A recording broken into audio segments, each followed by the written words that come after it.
What's going on, guys? What's going on? I hope you guys are having a wonderful day. My name is Dr. Boyce Watkins, and I am fresh off the reparations rally here in Washington, D.C. Today, I was talking to a brilliant brother by the name of John Boyd, and John Boyd brought up a great question that I wanted to ask you all and kind of analyze.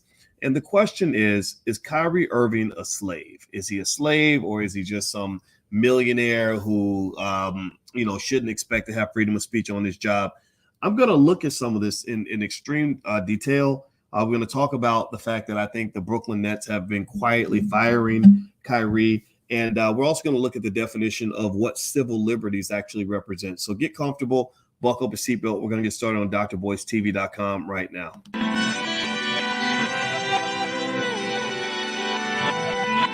Here we are, clan the isms, cataclysm great.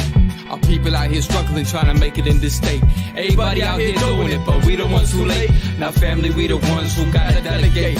Get that money in the power, never be fake. Stick to cosign for 3. What did he say? Create jobs, support our own. Educate the same and buy back your home. Got 3 degrees, triple 10. 3 PhDs, now we on the CNN. DBTV, let's talk about negligence. Ignorance is bliss, but we can turn it to intelligence. Believe none of what you hear, half of what you see. Let's break it down here on Dr. Boyce TV. Here we are. Hey, what's going on, guys? Welcome to drboycetv.com, the home for intelligent Black people. My name is Dr. Boyce Watkins, and I'm here in Washington, D.C. I just attended Tariq Nasheed's rally for reparations. The hashtag is rally, the number 4 reparations. You got to look it up. I think that it's actually one of the most highly trending hashtags in the world now. If you go to Twitter, I'm looking on Twitter right now, and earlier today when they showed the trending hashtags, I saw rally for reparations on the side. I don't see it right now, but I can definitely tell you that everybody's talking about it. Everybody's tweeting about it. And shout out to Tariq Nasheed and all the other great people there. Professor James Small was there. Marcel Dixon, who's running for office in South Carolina, was there. Jade Arendelle did a great job. Lioness Crowned. Just so many awesome people. Kaba Kabane. I mean, just so many amazing people were there. And I just really was excited to be a part of this. And I felt like it was just an opportunity of a lifetime, because we have a chance to make a difference that's going to last our people for the next several hundred years. In fact, give me a yes in the chat if we are in agreement that Black people deserve reparations. Give me a yes in the chat. Let's try to see if we can get an alignment. Give me a yes. How many of y'all are convinced that we are owed reparations in the trillions for all the slavery we've gone through, all the oppression we've gone through, all the suffering we've gone through?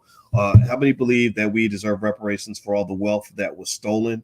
How many of you have been convinced that reparations are necessary? I want you to give me a yes in the chat. And if you're not sure, or if you want to get more support for your argument, Dr. Claude Anderson wrote a book called Black Labor, White Wealth. I'm going to go visit Dr. Anderson tomorrow. I love this man immensely. And Dr. Anderson's book, Black Labor, White Wealth, breaks down the history of how they stole your money, what they did with it, why you should be outraged about it, and why that has literally stunted the growth of the Black community.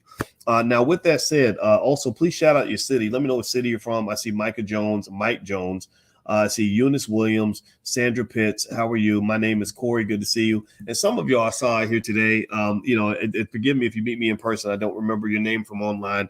There's a lot of names in here, but I love every one of you, and I appreciate you 100%. I'll never take you for granted. So let's hop into this. Let's talk about Kyrie Irving. Now Kyrie has been a topic of conversation for a while, and I've addressed it a couple of times. And the reason I keep addressing it is because I think there's a lot to unpack here in terms of understanding what other people are doing to you. So to Tone from Atlanta, what I want to say to you is that basically what you're seeing here is something that's really interesting. There's a guy named John Boyd who I just love and respect. He's the father of Victory Boyd. Victory Boyd's the best singer ever. I mean, she sang for Jay-Z and he signed her on the spot. That's how talented his daughter and his family is in Infinity Song. And I'm hoping John will come into the chat, into the podcast. I sent him the link. I'd love for him to come in and share his ideas. But he and I were sitting on the phone talking today, and we were talking about a lot of stuff, a lot of issues with Black folks, what it means to be economically independent, what it might mean to challenge hip hop music in terms of the way certain people have controlled hip hop and used it as a weapon of mass destruction for the Black community. I mean, think about this. The same people that are mad at Kyrie Irving for alleged hate speech are the same ones who are literally promoted, the biggest hate speech promoters on earth. They have spent billions of dollars putting out music that has been destructive to Black people, that is hateful toward Black people, that calls Black people the N-word in every other sentence. And it's fascinating to me that they don't even listen when you bring this up. They act like they don't even hear you. This is the craziest thing in the world. And so ultimately, you're in this interesting power struggle right now with people that just see the world a little bit differently from you. So one thing that John Boyd was bringing up that I really thought was interesting was he talked about Kyrie Irving, and he brought up this idea that a couple of things. We talked about slavery, and we were sort of saying like, okay, is Kyrie a slave? Like, what does that mean? So what I thought about was, slavery and what slavery is. Now, if you look up slavery, it says a person who is the legal property of another and is forced to obey them. That's the definition that you look up when you look up slavery. So slavery is a person who is the legal property of another and is forced to obey them. So based on that definition, do you think that Kyrie is being forced to obey other people? Yes or no? Give me a yes or no if you feel like Kyrie is being forced to obey. And as you answer, I'm going to tell you guys, when I think about slavery, I don't think of it as an on-off switch. Either you're a slave or you're free. I don't think there's anybody that's 100% free, and I don't think there's anybody that's 100% slave. Also, I think that the slavery our ancestors went through was very different from the slavery that we experience today. But if you think about being forced to obey, I think that this might fit the definition. I think Kyrie has a lot of conditions that he has to return in order to return to the Nets. So what I'm going to do is I'm going to look up the conditions. They literally gave him a big list of things he had to do. They gave him a to-do list, and they said that let's see, I'm looking at Nets Daily. They said he has to meet the media. Hold on, let me see here. Oh, here we go. The Nets. Now pay attention. Now this is for a retweet. This is not based on a statement Kyrie made. This is not based on a film that he made. This is a film that Amazon is promoting. Like so I want to ask y'all this: has anybody heard anything about the NBA or the Brooklyn Nets going after Amazon for being allegedly anti-Semitic? Have you heard anything about Jeff Bezos being forced to apologize for selling this DVD? Remember, without Bezos selling the DVD, that there is no DVD to promote. So Kyrie didn't make the movie. Kyrie didn't say anything about the movie. Kyrie just literally did a retweet. So I want you to really process how deep this is, everybody. That they're literally thinking that because he's a Black man and because they see him as their property, that they can literally punish him for a retweet as if he was the originator of the original idea, or as if he's the person who actually made the movie. That's a very dangerous idea or dangerous concept, because that is guilt by association. That's literally saying that because you just, hit the retweet button and you sort of casually supported somebody that was doing something that you hadn't totally vetted, we're going to hold you accountable as if you did it yourself. That's real heavy. That's real heavy. So the conditions that Kyrie must fulfill in order to get his job back, let's see. They said he has to apologize and condemn the movie. He has to get $500,000 in donations to anti-hate causes. He needs sensitivity training. He needs anti-Semitic training.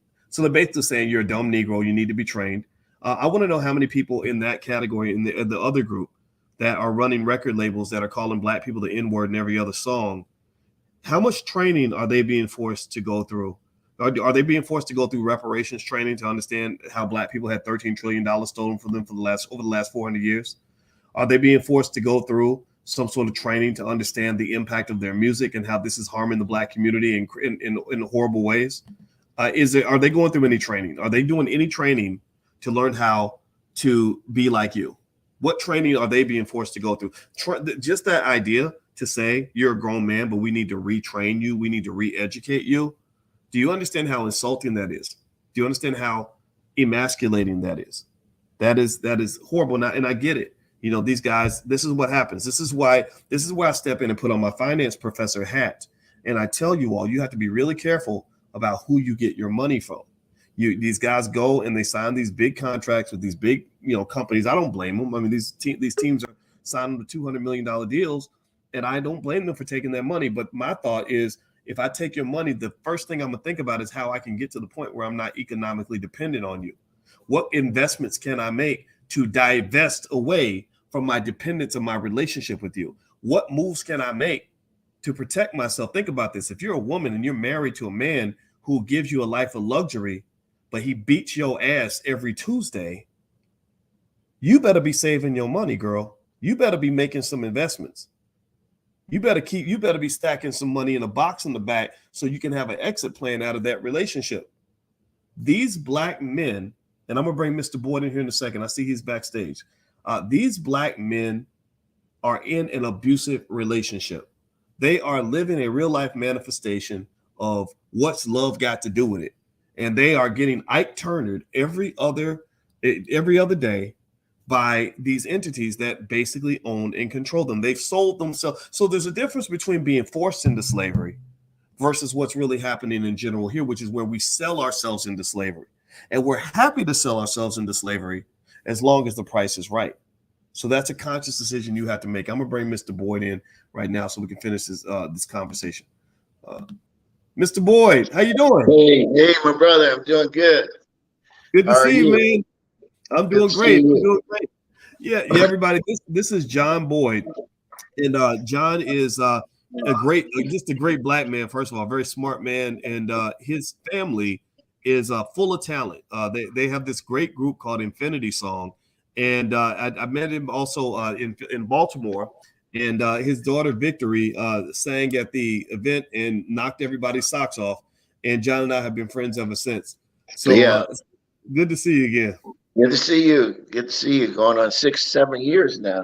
It's been a while. Yeah. One of my best friendships, man. A lot of respect for you. So let's dive into the Kyrie thing. You know, I'm glad you came in because I told everybody in the beginning that it was our conversation you and I were having just now that led me to say, oh yeah, this will be something we got to discuss online. And let's start with that word slave. You know, do you feel that Kyrie Irving is a slave? And if so, what are the nuances around a statement like that? I mean, when we look at what's happening with his voice, of course, we think about a slave. We think about the definition of really not owning yourself. You're somebody else's property. So if you don't have a voice and you don't own your voice, I think that's the essence of self. It's definitely something that we're looking at. I wouldn't necessarily say definitively yet, but it's starting to look, it's starting to look like it's in that category. And it's a pretty sad look, in my opinion. Yeah. It is interesting when when you say yourself, and your voice. Maybe that's what it is, right? We say, okay, I'm a free black man. I think that when you have, when you don't have those relationships and those peculiar connections, you're as free as you're ever going to be. Like I feel pretty free.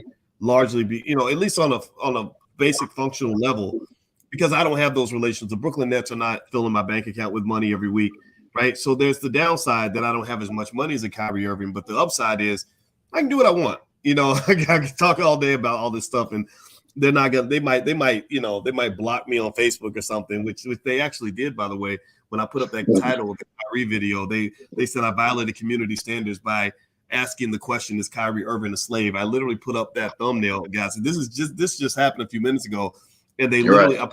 I put it up on Instagram. They literally said this post violates community standards. So even having the conversation is offensive to them. But I think that it seems to me that as black people, we're trained at birth to sell ourselves into slavery. Right. Like it's sort of like, okay, like if you're broke.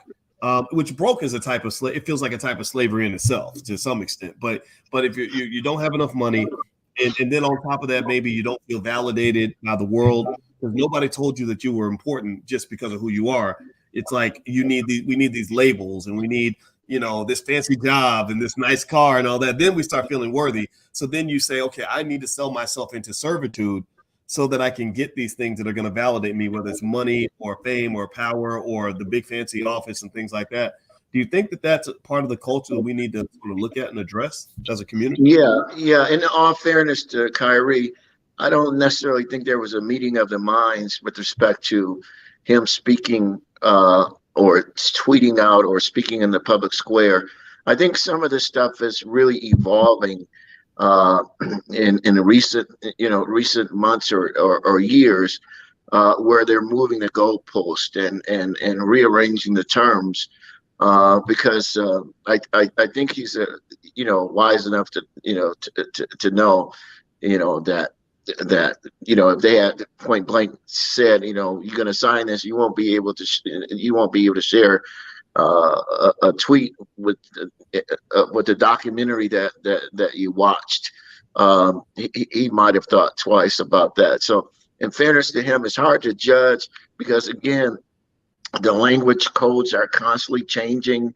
One day you can say one thing, the next day that's off limits. So I think we just got to see what exactly what were the terms, and we may not have access to that of his deal. But I think in a general sense, like we're walking towards that, not only as Black people, but I think the whole human race, humanity itself is. We're up against this whole transhumanism play, and a lot of people are going to end up being slaves that didn't really think that they were going to be slaves. But I know that we're really concerned about our people, and this is a B1 conversation. So I appreciate that. Yeah, well, you know what? And by the way, everybody, I'm speaking with Mr. John Boyd, and we're talking about Kyrie Irving. And the fundamental question we started with is Kyrie Irving a slave? And as we move on, I'd like to ask everybody, if you could, real quick, with intentionality, we really, really could use your support. Could you please hit the thumbs up button? Also, hit that subscribe button. If you have to subscribe, hit the notification bell so you'll be notified when we go live. I can't tell you how hard they work to shadow ban the channel. Make sure you guys don't see it. You guys know that they don't really want you exposed to intelligent ideas. And so I'd like to ask if we can counteract that by consciously hitting that notification bell so you'll be notified when we go live. Also, this podcast is on Spotify and some other platforms. So if you want to listen while you're in your car, just look up the Dr. Boyce Breakdown on Spotify. So let's go into this direction of something else you said, Mr. Boy. I mean, you just in case y'all don't know, this is a brilliant man that just drops knowledge and doesn't even know he's dropping it. It's one of my favorite people to talk to. So you actually brought up something else that I thought was interesting. You speculated on this idea that perhaps the Brooklyn Nets are kind of doing, everybody's heard that term, quiet quitting. Where the corollary to that is quiet firing. Quiet quitting, where you kind of quit your job, but you're still kind of going through the motions, but you really kind of like have checked out. Quiet firing is when your boss has pretty much fired you, where their goal is to create conditions that are so uncomfortable that eventually you're going to walk away on your own terms. You're going to volunteer to walk away so they don't have to actually fire you. Do you think that with these terms of what the requirements, I'm going to read the requirements of what they're asking Kyrie to do in order to get back in their good graces. They've asked this proud Black man, they've said, you must apologize and condemn the movie. You must give $500,000 in donations to anti-hate causes. You must get sensitivity training. You have to get anti-Semitic training. You have to meet with the Anti-Defamation League and Jewish leaders, and you have to meet with Joe Tsai to demonstrate understanding. I think Joe Tsai is that, I don't know if that's the owner of the Nets. I'll Google his name. But so then after you do all that, you have to show up and prove that you learn these things. You have to show adequate remorse. It almost reminds me of, like, you ever see when a brother goes to court for a crime he didn't do, but he was forced into a jail, and then he goes up for probation, and they say, are you going to express remorse for your crime? And the guy's like, I didn't do it. And they say, well, that's not adequate remorse, so you're going back to jail. That's what it almost reminds me of. What are your thoughts on that, Mr. Boyd? Yeah, I think it's like a forced confession. It definitely doesn't make a lot of sense because you can't really control the heart of an individual.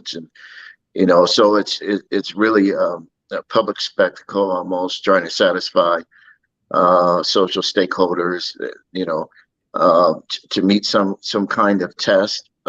It's a bad precedent, in my opinion. I just think that I agree with you. How is he going to meet those terms and maintain his dignity? I don't see the two. I don't know how we reconcile the two.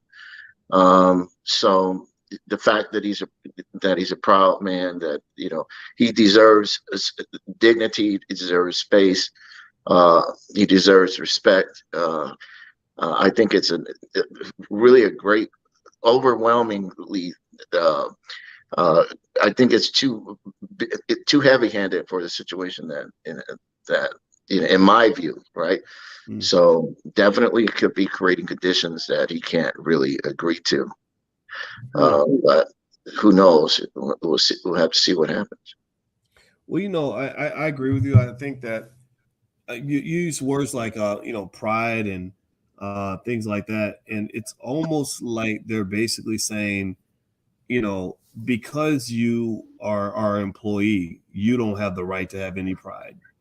That you're not we're going to make sure you understand who the alpha is and who the beta is in this situation, because you're right. A lot of this it reminds me of how they actually created Adolf Hitler, in my view, in Nazi Germany. The way they gave him power was World War I. The Germans were defeated so badly that they just said, we're going to humiliate the hell out of this country. They were slaughtering Germans by the thousands. They were taking all their territory. They ruined their economy. They put reparations on the country that were unpayable, and it created anger. So it wasn't just at the top. There were a lot of people, because remember, a leader can't lead without people supporting him. And again, I don't condone any of the terrible things that happened during that war, of course, but it was like sometimes when you humiliate the hell out of somebody, there might be chickens that come home to roost later. And what I'm seeing is in the Black community, their efforts to kind of express their dominance are really infuriating. I mean, I see furious. I don't know. Give me a yes in the chat if this just pisses you off. I'm picking up a fury in the Black community that I haven't seen in a long time. And so it makes me wonder what this is going to end up looking like, 2, 3, 4 years down the road. What do you think? Yeah, it's definitely igniting some anger. It's just a fact pattern here, because like when you look at the facts here, it doesn't meet the punishment, in my opinion. So it's just sad, and I think I agree with you when you push people into a corner like this, and you keep poking on them. I just think that's a form of torture in a sense, and who knows what's going to happen, But I think that's a significant point that you're making.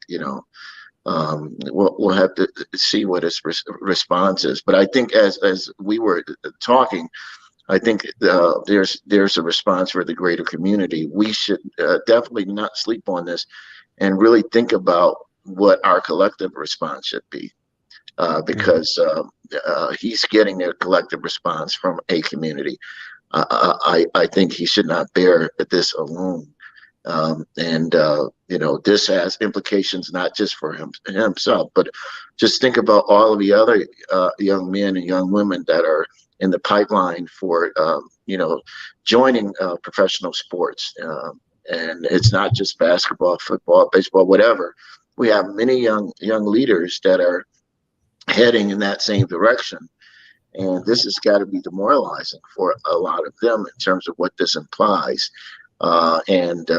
We as community stakeholders and leaders, we definitely have to look at this and see, what is going to be the proper response from the community. Okay, so speaking of response, we're going to get to that. And before I do that, I want to let everybody know that I'm speaking with John Boyd.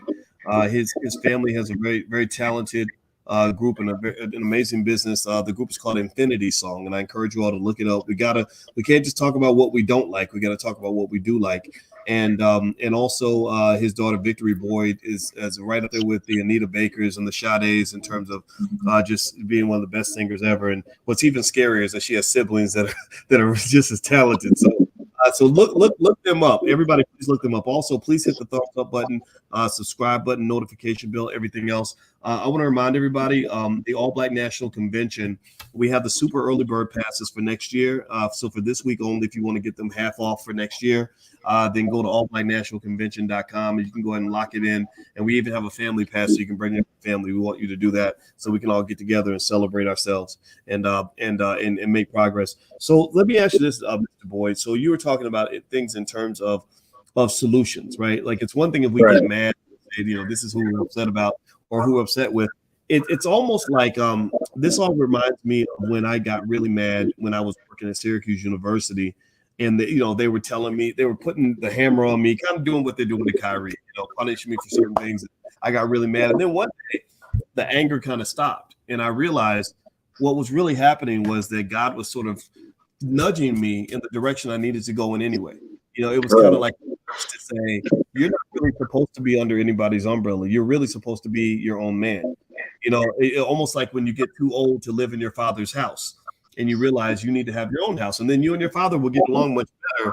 And that's exactly what my story was. Me and my parents got along much better when I was living down the street than when I was living in the house because I didn't need to be in the house anymore. So do you think that this is the point where the black man he's kind of outgrown the subordinated status that we seek? That maybe it's time to go into our entities of our own and build off that. What do you think? I totally agree with you. And with freedom becomes responsibility. And I think that box is a little too small. He's apparently outgrowing it. So I think the point that I was making is still true because there are other athletes that are heading in that direction and may have to be at home for a while or be in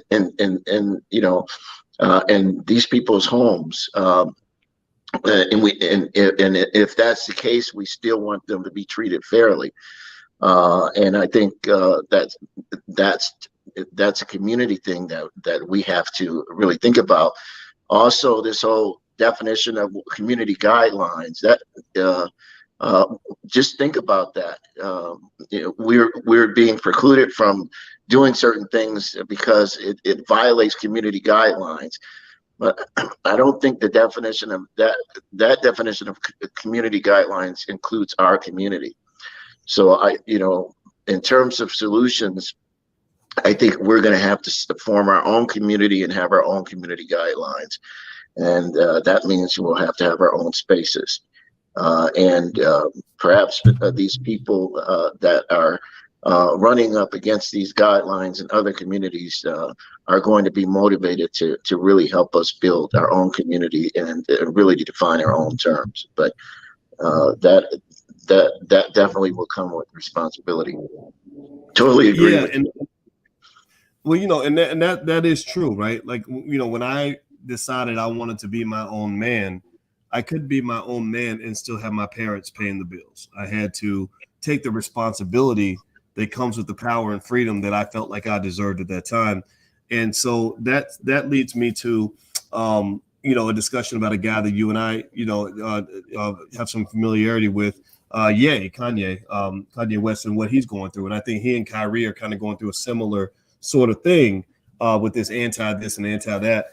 And I remember seeing discussions where Ye was it seemed like he was figuring out that that even though the Adidas and Gap deals were very lucrative, he was bringing so much weight and so much power and so much culture and creativity to the Adidas brand. I mean, Adidas was living off of him.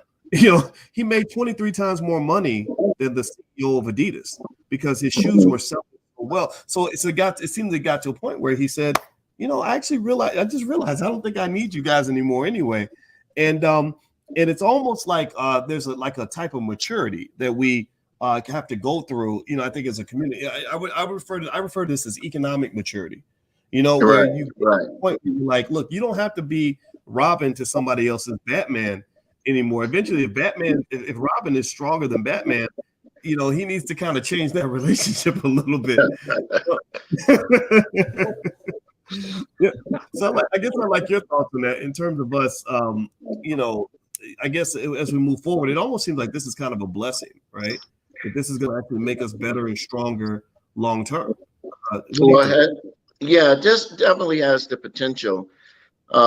When you get to a certain point in life in terms of stature, economically or whatever, actually, the more, in a sense, freedom you lose, because you have to do these deals, these partnerships, these alliances, and so it's hard to judge the deal that Ye did with any entity.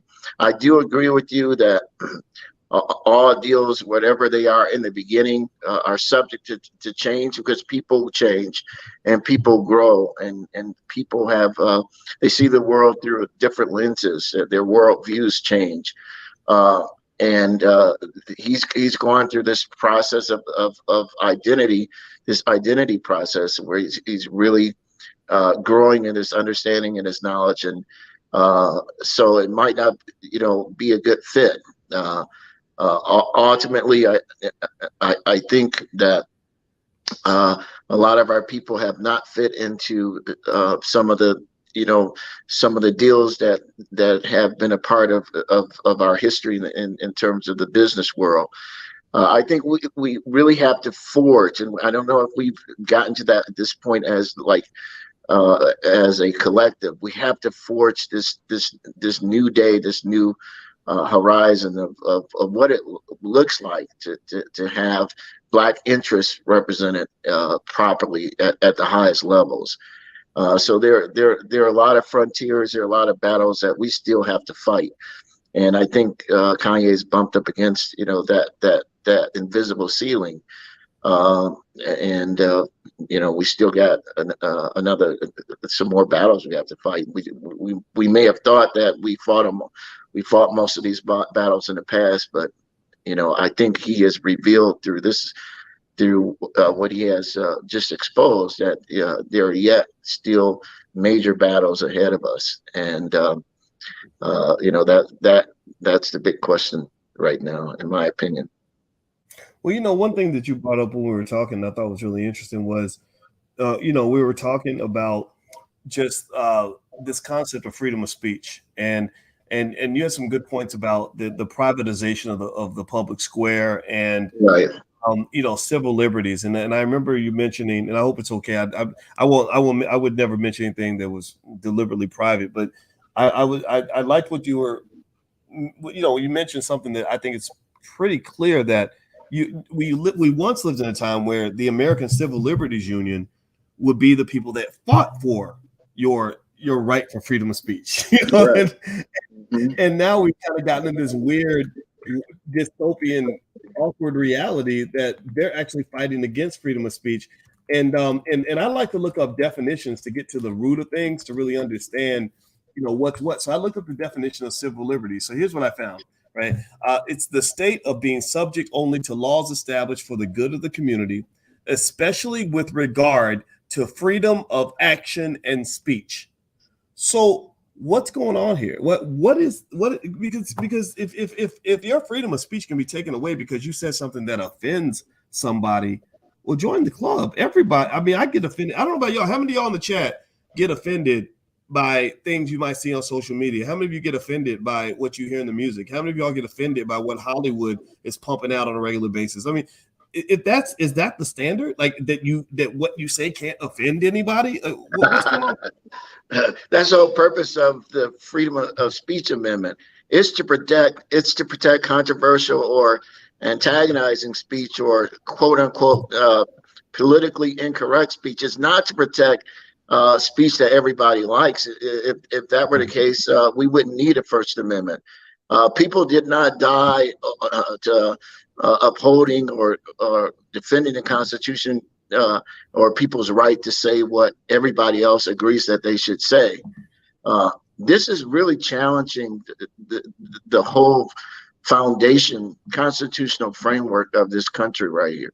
Because the way that we're defining freedom of speech, in fact, what I'm hearing from commentators is that we really, you have freedom of speech, but you're going to pay the consequences for it. So it really is not free. It's only free if you're willing to pay for it. And the price tag for freedom of speech keeps going up. It's like inflated, like inflation. Like, it's totally different today than it perhaps was a year ago or 10 years ago. So the goalpost keeps moving. It's very subjective, and it depends on which group is offended. So it's not equally applied across the board. Yeah. So the Constitution is being shredded right before our eyes in terms of equal protection under the law. In terms of abuses of power, in terms of extreme punishment. All kinds of things are happening right before our eyes, and it's pretty sad. But the public square, what is the public square? We talked about the civil rights movement was really largely fought in the public square as people marched in the streets, got permits to do gatherings in public places and all of that. In large part now, the public square has been privatized. So people wage these battles over ideas on Twitter and Facebook and other social media platforms, but these are all privately owned. Having freedom of speech in the public square is one thing, but having freedom of speech on private property is totally different. And I think it's going to be very important for us to really rethink not only our arguments, how precise they are, but the venues of our arguments, so that we can really identify what is the current public square, and how we will be able to plant our arguments there and leverage that, so that we can really get the attention of the general public. But having a conversations on these private platforms is very restricted and very limited. It's only so much that we're going to be able to do from these platforms. Yeah, I think those are great points you make. And by the way, I want to make sure everybody knows I'm talking to Mr. John Boyd, and we're talking about not just whether or not Kyrie Irving's a slave, but we're talking about a lot of topics. And I hope it's okay. I want this to be a free-ranging conversation. He's a smart man. I think everybody should listen to him.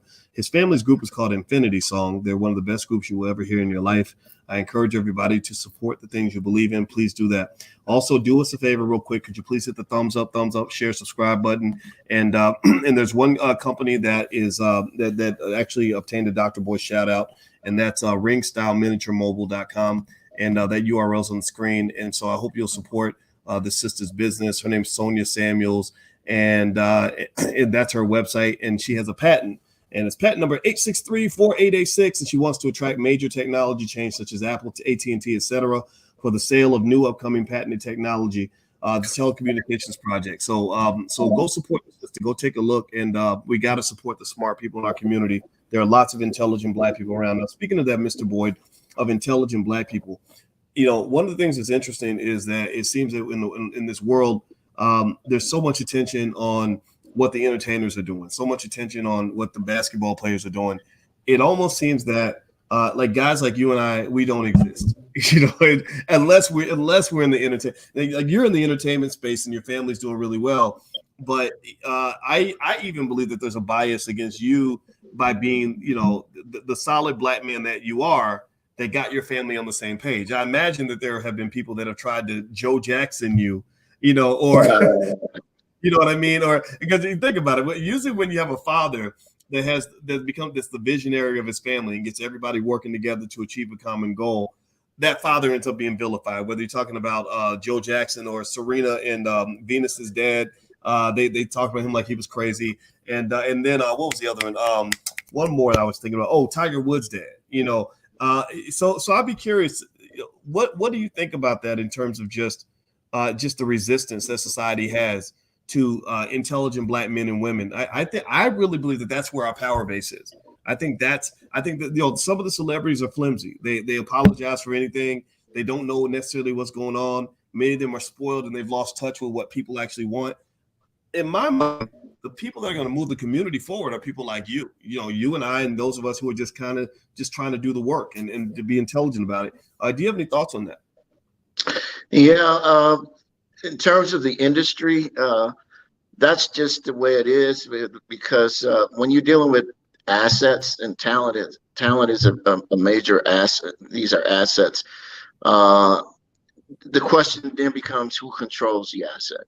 So over the lifetime of a major artist, an artist can generate billions and billions of dollars, and not only generate money, but also is influential in terms of leading people in the culture, and that leadership and that influence really translates into big sales into other products. So there's usually a battle over the control over that asset when the asset becomes valuable in the marketplace. So they don't really want parents to have control, because they feel like they know best, and they're going to get more from the asset, and plus they want the asset to be a servant to their narrative. When you have intelligent parents that are really proactive and that are dominant in for lack of a better term, in the space, then that parent's going to be reviewing contracts. It's going to be negotiating on behalf of the artist in a way that's favorable to the artist. So they can't really capitalize or influence the artist in a way that benefits them. So they look at our talent through the prism of self-interest. Like, we got this great athlete artist in the pipeline emerging. How is this person going to fit into our world of value? And so a lot of times we lose talent, we lose our people after we've really spent all the time, kind of like what Dr. Claude Anderson was saying, black labor, white wealth. We do the labor, we do the development, we train the young people from day one, and then we add all this value to them, and then you have these value seekers that basically say, thank you parent, for raising these children so that they can be an asset to our community and to our value system. And we'll give you a couple of bucks, or we'll let the children give you a couple of bucks from what they make. But you just stand over here and let us do what we do. So where you've seen parents that really rejected that idea and said, no, these are my children. I have invested in their development and added value to them. You're going to have to, it's not like that. And so I have been in a position where I have had to make those decisions. In terms of our history, one of the first things that I insisted on after victory got signed was that she come to the All Black National Convention. So I personally took her there because I wanted to build in her a certain sensitivity and consciousness with respect to the Black community. And the rest of the band sang at the All Black National Convention last year, and we're constantly educating them about their responsibility and about their loyalty that they must maintain for our people and for our community. And it's sad that a lot of parents are not necessarily thinking like this. They're thinking about, okay, my child is going to be rich and I'm gonna get this and get that, and we're gonna all win at this, at the end. But it's not like that. You cannot sell your child, like, you can't. It's not worth it. And then by selling your child, you're also selling out your community, and that starts early. You got to start early on that. Oh my goodness, I'm just mesmerized by what you said, because I'm hearing I heard words like responsibility. I can't remember. I think it might have been loyalty, or just kind of Yeah, loyalty. yeah. And what I'm really getting is that with your kids, it seems that you did something that I believe every father, every mother should do. You're shaping their culture, and which is shaping their value system.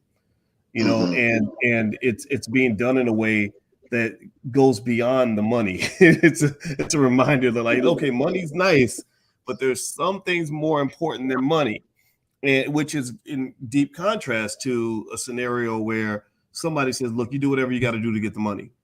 You know, sell what you got to sell, sing what you got to sing, behave how you got to behave. And so I love what you just said, because I think that's a big chunk of our problem. You know, if all you do, let me just say this. I'm gonna say this, everybody listening. Are y'all listening? Give me a yes if you're hearing this. I'm about to say something that I think is going to help you gain some clarity on this. And I'm speaking as a financial guy. If you teach your kids to worship money, you're basically making that child into a white supremacist in America. That's true. If you teach them to worship money, you're teaching them to worship the white man. Why? Well, because who has all the money? who has got all the money? So if I go to church and I'm like, Lord, please give me that job opportunity, give me more money, and I don't know anything about how to create my own wealth or my own possibilities, my own opportunities, I'm waiting for Mr. Charlie to come in and bless me with an opportunity. Well, he's kind of unfortunately become my false idol, my God. Right. And I think that as Black people, we got to be real careful about that in our relationship with money. And speaking of money, I think about guys like Charles Barkley and what's the other one, Shaq, who were calling Kyrie Irving an idiot and all this other stuff, which was really fascinating to me, because that's not even in your job description. Like, they didn't ask you to do this. You know, it was so plantation. It's like the master's coming with the whip to whip a slave, and you say, no, master, give me the whip. I'm gonna whip him even harder than you, right? Because I want to gain favor with the master. Like you could have stayed silent. You could have said, you know what, he's my brother, but I don't agree with him. But hey, there's a lot of ways you could have handled it, but they went all the way overboard. And that made me think about just how money, we think that wealth and power, because Shaq has a lot of money. You know, he's very, very well. He's probably going to be a billionaire. So a lot of people think that wealth and money makes, sort of frees you, but actually wealth and money can make you a bigger slave, especially if you don't know how to kind of use the word enough to say, look, I've made enough money. It sounds like to me like Kyrie said, look, I've made $200 million. Now I'm fine. If I don't make the next billion, I'm going to be all right. It seems like Ye said, look, I have hundreds of millions of dollars I made. If the Adidas deal goes away, then so be it. Whatever their personal decision is, I can't speculate on that. But it seems to me that we don't understand that there has to be a point where, even if you are signing yourself up for that type of slavery, right? You go and you say, okay, I'll do what you want me to do, boss, as long as you pay me good. But there has to be an exit ramp. There's a point where you got to get out of the game, almost like a drug dealer. You know, all those drug dealers say they're going to get out of the game, then they end up dead or in prison. That's how I feel about us going into these corporate traps. You got to have an exit strategy. What are your thoughts, Mr. Boyd? Yeah, definitely have an exit strategy, and diversify. So your value is not just fiat currency. It's you value other things that are probably not in the monetary realm, so that you're not completely devastated if you lose that area. And then also just really investing in your ability to redo it. Like if you lose money, you have the ability to make it again. And because you're very talented, and people are going to really want what you're selling, and so that's going to be something very temporary. In terms of what Barkley and Shaq were saying, I was disappointed. I think they could have been a lot more nuanced. I'm not going to take a position on their right to say whatever they, if they perceive that what Kyrie was doing was idiotic, I think that's one thing. But to put that out there in public like that, given the climate, Uh, I think that's pretty unfortunate. Uh, but that's another conversation about how athletes judge each other. Maybe that's their job, but it's one thing to judge him on his technicals on the court. It's another thing to get into the space where you're judging his character outside of the court, and you're adding, you're piling on because you don't really have to carry somebody else's water. So it's disappointing, to see that. So I'm optimistic. I think both of these gentlemen are very capable, and that they're big money makers. And if one door closes, they're going to create other doors, and so I think sometimes there's a blessing in disguise. I remember earlier we were talking about sometimes we consider people be our enemies, but really they're used by God to get us from point A to point B. And history, when we look back in history over the long term, some of the people that we thought were our enemies turn out to be our biggest friends, because they helped us get out of a situation that God wanted us to get out of. And we would not have gotten out of that situation had not they manifested the way that they manifested. So I think that the end of the story is going to be much greater, providing these brothers make the right decisions. I think the verdict is still out. The story is yet to be told. Well, I love it. And I'm gonna lay out my a closing thought and recommendation that everybody can walk away with. And I'm gonna let Mr. Boyd, my guest, have the last final word before we bounce out. But before I do that, if everybody could take a moment, please hit the thumbs up button, hit that subscribe notification bell, and if you could all agree to share this link. We really need you. You are a distribution system.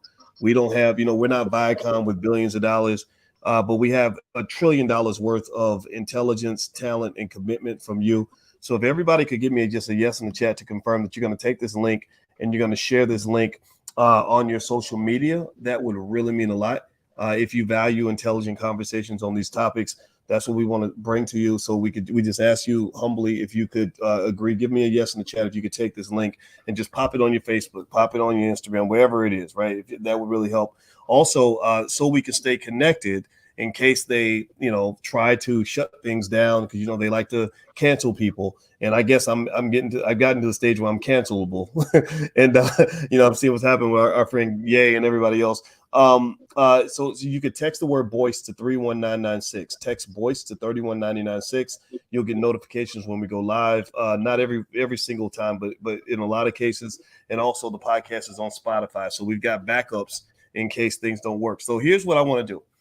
I'm going to give everybody an acronym. I love to remember things in acronyms because it helps me keep my many thoughts in line. And I think about this. I think about the term the letters DOD. DOD in the U.S. government would stand for Department of Defense. So the same way you have a Department of Defense for the United States, Black people need to understand the rules of economic self-defense. Right. Right. And so I'm going to give you 3 words that you can remember with the acronym DOD that will help you to avoid situations like this. Again, I'm going to put on my finance professor hat and break this down for you guys in a real simple way. I want you to teach this to your kids. The DOD model, Department of Defense. You need economic self-defense because every single day when you're Black, they're constantly declaring economic warfare against you. What they did with Kanye and Ye, that was nothing but economic warfare. They've been doing it for 1,000 years. What they're doing with Kyrie, it's economic warfare. I understand the rules of economic warfare very well. So let me give you a simple set of rules you can apply that you teach your kids so they can avoid these situations. The first D stands for diversify. Mr. Boyd mentioned earlier that when you are making your money, you never make all your money from one source. You put you invest in different things so that if one thing doesn't work out, you got something else over here. The riskiest position you could ever be in as a Black person in America, where they hate you, is to be at some job where that is your only source of income. At that point, you officially sold yourself into slavery, especially if you live in paycheck to paycheck. Don't even act like you got freedom of speech because you won't have it. The O stands for options. Teaching your kids how to create options for themselves is really important. That might mean having additional skills. It might mean you do things like the $5 a day investing program, which you can actually find that you can get that for free at boycewatkins.com, where you give your kids enough resources where if they get to work one day and they decide they don't like what's going on, or their boss pinches your daughter on the butt, or something happens that offends them, they can walk away. They can just say, you know what? I don't need this job. I'm going to get out of here. I got options. I got places to go. A person with options is always much more powerful than a person that has no options. So Black people, we end up folding a lot of times and apologizing and looking stupid and looking broken down and beaten down because they get us in the corner where we have no options. That's the O.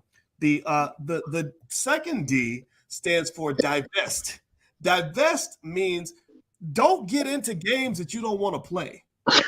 There are certain people, there are certain places, Mr. Boyd, that I will never take money from. They can offer me $1 trillion and I would say no thank you, because I don't want to play that game. All money ain't good money. So the All Black National Convention, I don't want it to be sponsored by Bank of America, because I don't want them to tell me that I can't, who my friends can be or what we're allowed to say. So unfortunately, that means you have to sacrifice a little. You're going to have to let go of some stuff. Stop buying into these silly, ridiculous pipe dreams they give you as a kid that make you think that you should be willing to take on any opportunity that pays you the most money, because some of those opportunities ain't nothing but traps. You know, seriously. So divest away from any relationships, or avoid relationships that are going to cause you to compromise your values. And then that way you don't have to make these hard decisions. You know, so DOD, diversify, give yourself options, and divest from things that do not benefit you. If you do those three things and you teach that to your kids, put that on the refrigerator, put DOD on the refrigerator, explain what that means, have them watch this video, and I guarantee you, your children and grandchildren will have a much better life than some of the celebrities that we see who are in these tough situations. No disrespect to what Kyrie's going through, or anybody else. I'm not talking about them in particular. I'm talking about all these guys that are on the apology tour. You know, the Nick Cannons and everybody else. They're apologizing because they have nowhere else to go. They don't have any other way to make that level of money. And I want something better for our people. I think that we can do that. So, Mr. Boyd, I've said quite a bit. I've probably talked too much. I apologize for that. I'll get the last word, sir. Thank you for joining me today. By the way, I appreciate that. Oh, you're welcome. I just want to commend you, celebrate you for the positions that you have taken, and not just for convenience, just because this topic is a hot topic. You've been preaching this gospel of the Black empowerment for a long time, and and a lot of people can attribute, where they are, to your words of wisdom. So I just want to tell you I have much respect for you and what you're doing. Looking forward to working together with you, and let's come up with some solutions. What you just said is actually very biblical in terms of watching who you allow to make you rich. Abraham, after he rescued his nephew Lot from the kings of Sodom and Gomorrah in the book of Genesis, they were so impressed with him and pleased that he restored their nations by going to war to get his son, his nephew, out of they had swooped him up, and he was part of the spoils of their victory. And they tried to offer him wealth and all kinds of stuff. He said, no, I don't want nothing unless you say you made me rich. So Abraham denied them the opportunity to claim that they were the source of his wealth. So whoever is the source of your wealth, you really want to think about that, because they can hold that over your head and use that as a control mechanism control. Yeah. Oh, go ahead, please. I'm sorry. So it's not. I don't want to be too judgmental. These are very difficult decisions, life and death, survival decisions. So people make these decisions, but your advice is very solid. We have to really think about what we can do for ourselves, so that we can claim that we were able to, as a people, to empower ourselves. And ultimately, that's going to be the way that we obtain true freedom. So thank you again for inviting me, and it's an honor always to be a part of the conversation. Well, the honor's all mine, and I like what you said. I like that story you just shared.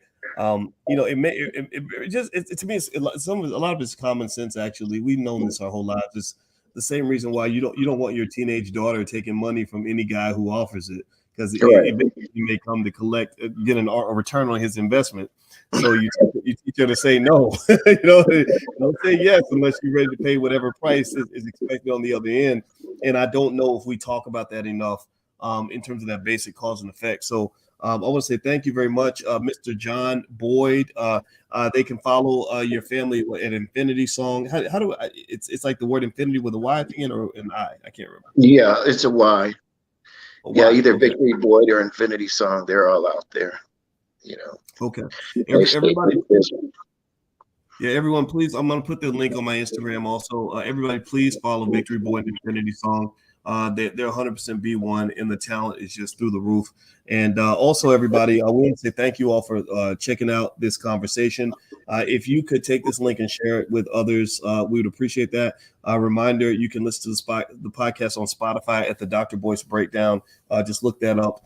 And also go to BoyceWatkins.com. We've got some stuff there that can help you and your family on your economic intelligence and financial literacy journey. And thanks to the Black Business School also for helping us to get this done. So we are changing the world, and one family at a time, and can't stop, won't stop. We will not lose, because we are the winning team. We may not be winning the way we want just yet, but I'm telling you, Mr. Boyd, I feel real good about Black people right now, and I feel like that we've got that special sauce. So now I think we're starting to see that. I think the sky's the limit. So thanks again, buddy. Thank you. All right, everybody. Please have a good night. God bless you, and we will see you all soon. Take care. Bye-bye.